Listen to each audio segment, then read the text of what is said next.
Ayan ang ating motor. So welcome to Elox Vlogs TV. Magandang hapon sa inyo lahat mga Elox. At ngayong araw na ito ay meron tayong panibawang video. Dito pa rin as usual, about sa ating motor Rose CTC Macho 125. Are ang problema niya mga Elox. Pagka nakaranas kayo ng ganito sa inyong motor, napihit na mga Elox.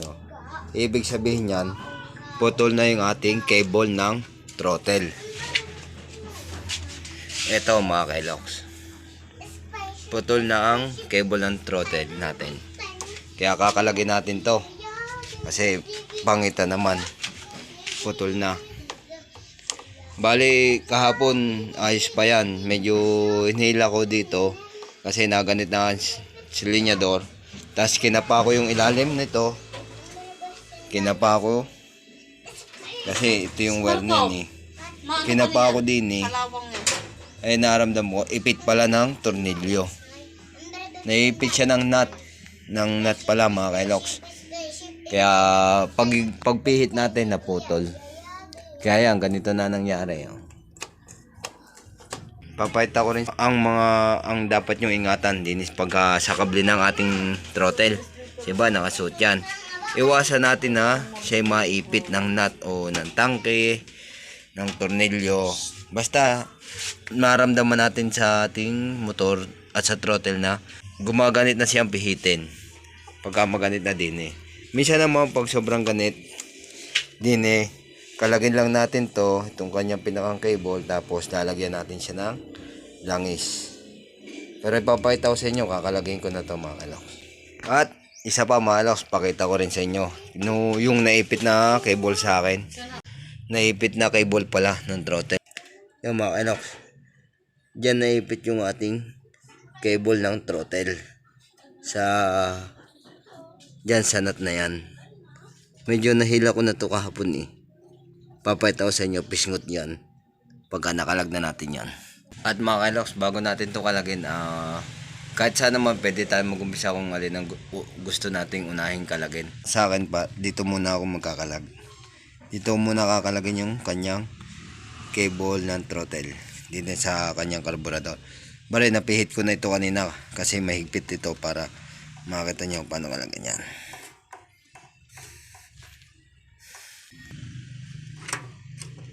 Yan. Tanggalin lang natin to. Tapos kakalagin na natin yung kanyang cable. Poslitin lang natin yung cable, yung wire ng cable dito sa may hating ito mga kailoks. At ito mga kailoks, madali lang itong kalagin. Yan mga kailoks, nakalabas na yung yan. Din sa guhit tatapan natin. Yun. Pwede na yan. Tatanggal na yan dyan. Yun. Kuha na natin ng spring. Saka ito may karayom. Tapos ito naman ay ito naman. Hilahin lang natin to.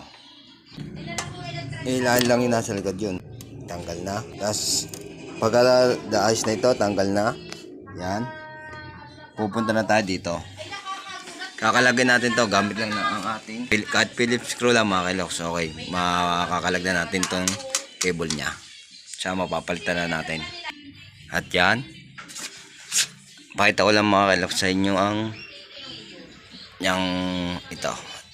Kakalagyan natin dalawang tornilyo lang. Yan. Medyo wala tayong taga video Yan. Tanggalin muna natin yung isa. Pinaluwag ko lang yung isa, tapos sari. Yan. Pababagsakin na natin yan. Wala tayong taga video. Walang tagahawak ng ating camera mga kailoks. Kaya pasensya na pagkapangit ang pagka video. Lalaglag na yan. Yun mga kailoks Okay. Nakalag na natin ang tornilyo. Kaya pwede natin siyang tanggalin. Yan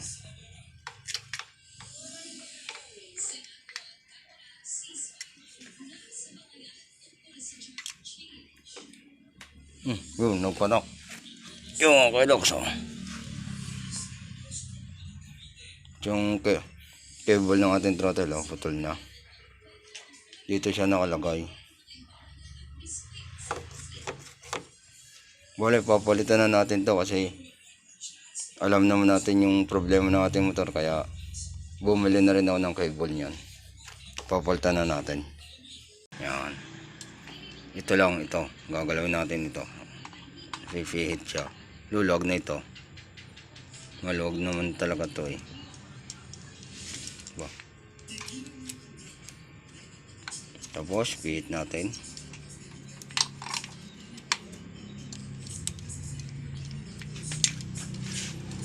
Pihit muna tayo.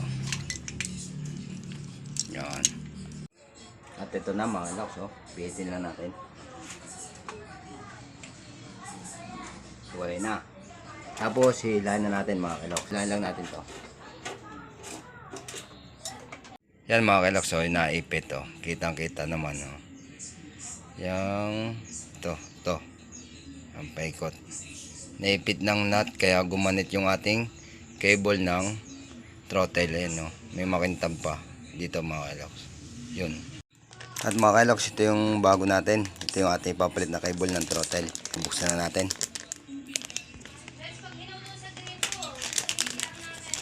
Ito. Madali lang naman ang pagkakabit na rin mga loks. Saglit lang itong ikabit. Pero siyempre ating sa mga hindi pa marunong magkabit na ito, ipapakita ko kung paano magkabit ng cable ng throttle. Yan, ito na yung ating bago. Wala kasi tayong taga-camera mga kalok, kaya mahirap pang gumalaw. Madali naman magkabit ng mga kalok. Susuot lang uli natin siya dito. Yan sa butas na yan. Papakita ko sa inyo kung paano magkabit niyan. Medyo madumi na rin pala ang loob. Kailangan na linisin. Pero sa ngayon hindi naman yan ang ating focus. Ang focus natin ay yung pagpapalit ng cable ng throttle. Ayun ang ating gagawin muna mga kaloks. At umpisa na natin mga kaloks ang pagkakabit ng cable. Din eh.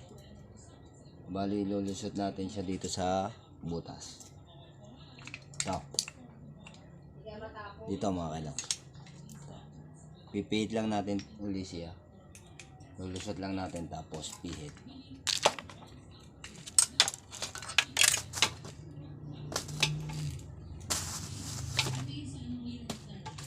Oops. Tingin ko ya okay na. Pwede na natin siyang ikabit. At okay na mga kaloks. Nailusot natin yung wire. Ito na yung wire.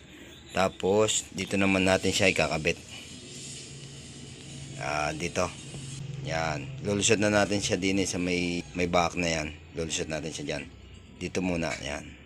Okay. Ganito. Ganito mga kaloks yan.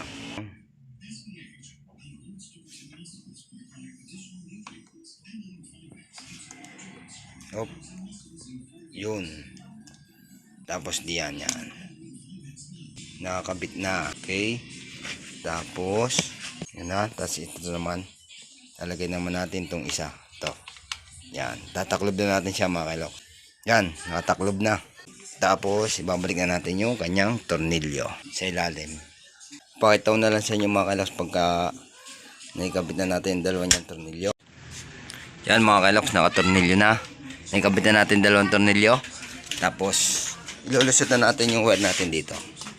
Yan. Ilulusot na natin. At siguraduhin natin mga kaloks na hindi siya maipit sa mga tornilyo o kaya wire. Okay? Iset lang natin siya dito. Ho, baby. Bakit? Baby si Papa. Yan mga kaloks. Nakakabit na. Dinin natin siya pinadaan. Yan. Dini sa ilalim ng tangke at siguraduhin natin na hindi siya maipit ng kung ano man, tornilyo na to, kung ano man. Yan. At okay naman. Hindi naman siya ipit tulad nung dati. Ngayon kakabit na natin yung kanyang karayom.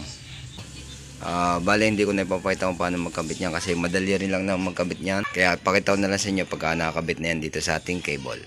At ito na mga kaloks, kinabit ko na. Hindi ko na naipakita sa inyo kasi nilalamok na ako din eh. Pang mabilisan na ito kasi wala tayong cameraman. Din papaytaw na lang sa inyo kung paano ikabit ito. Dapat ito, mga kalok, ito nakatapat dito. Nakatapat para siya yung nakagaya. Para hindi magwald ang inyong silinyador. Yan. Okay. Dire-diretso, lubog naman siya. Okay. Yan. Siyempre, pipitin natin yung ating silinyador kung okay ang ating kabit.